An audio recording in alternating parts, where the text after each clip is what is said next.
Assalamualaikum warahmatullahi wabarakatuh. Jumpa lagi bersama kami dalam channel Agung Jaya Cirebon. Kali ini kami akan menceritakan tentang siapakah sang pujangga yang bernama Abu Nawas.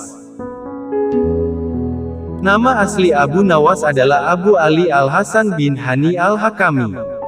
Dia dilahirkan pada 145 Hijriyah 747 Masehi, di kota Ahwas di negeri Persia Iran sekarang, dengan darah dari ayah Arab dan ibu Persia mengalir di tubuhnya. Abu Nawas merupakan seorang pujangga Arab dan dianggap sebagai salah satu penyair terbesar sastra Arab klasik. Abu Nawas juga muncul beberapa kali dalam kisah 1001 Malam. Ayahnya, Hani Al-Hakam, merupakan anggota legiun militer Marwan II. Sementara ibunya bernama Jalban, wanita Persia yang bekerja sebagai pencuci kain wol. Sejak kecil ia sudah yatim. Sang ibu kemudian membawanya ke Basrah, Irak.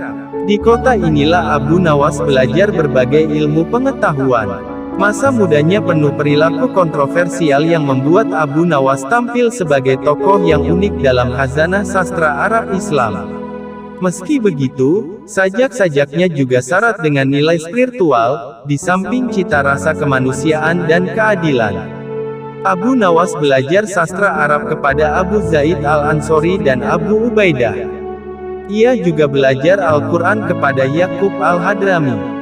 Sementara dalam ilmu hadis, ia belajar kepada Abu Walid bin Ziyad, Muktamir bin Sulaiman, Yahya bin Said Al-Qattan, dan Azhar bin Sa'ad As-Saman. Pertemuannya dengan penyair dari Kufah, Walibah bin Habab Al-Asadi, telah memperhalus gaya bahasanya dan membawanya ke puncak kesusastraan Arab. Walibah sangat tertarik pada bakat Abu Nawas yang kemudian membawanya kembali ke Ahwas, lalu ke Kufah. Di Kufah bakat Abu Nawas digembleng. Ahmar menyuruh Abu Nawas berdiam di pedalaman, hidup bersama orang-orang Arab Badui untuk memperdalam dan memperhalus bahasa Arab. Kemudian ia pindah ke Baghdad. Di pusat peradaban dinasti Abbasiyah inilah ia berkumpul dengan para penyair. Berkat kehebatannya menulis puisi, Abu Nawas dapat berkenalan dengan para bangsawan. Namun karena kedekatannya dengan para bangsawan inilah puisi-puisinya pada masa itu berubah, yakni cenderung memuja dan menjilat penguasa. Dalam Al-Wasit fil Adabil Arabi wa Tarihihi, Abu Nawas digambarkan sebagai penyair multivisi, penuh canda, berlidah tajam, penghayal ulung, dan tokoh terkemuka sastrawan angkatan baru. Namun sayang, karya-karya ilmiahnya justru jarang dikenal di dunia intelektual. Ia hanya dipandang sebagai orang yang suka bertingkah lucu dan tidak lazim. Kepandaiannya menulis puisi menarik perhatian Khalifah Harun al-Rasyid. Melalui musikus istana, Ishaq al-Wasuli, Abu Nawas dipanggil untuk menjadi penyair istana Syairul Bilad.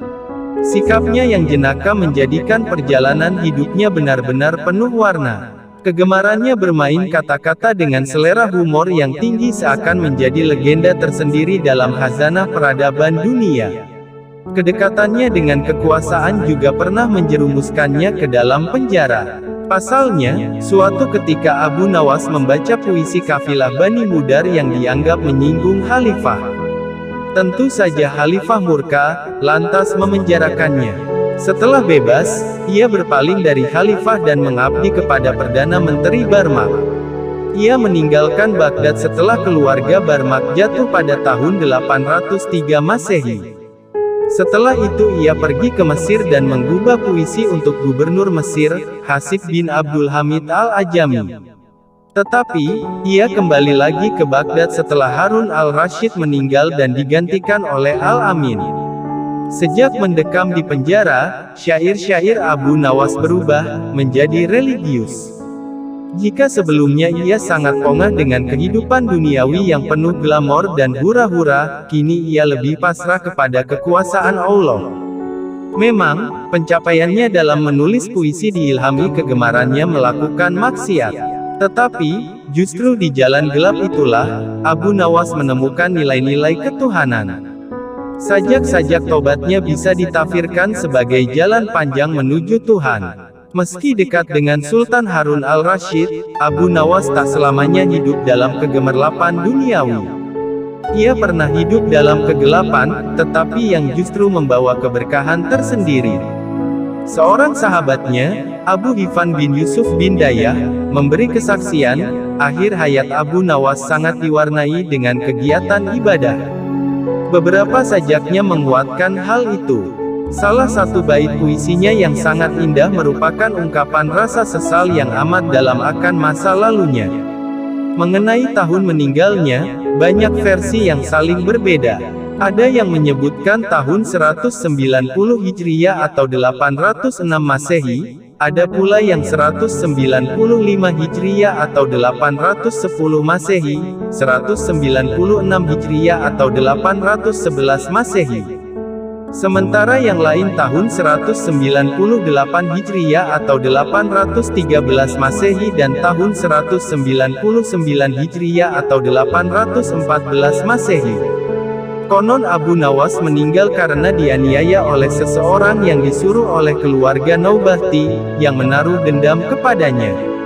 Ia dimakamkan di Shunizi di jantung kota Baghdad.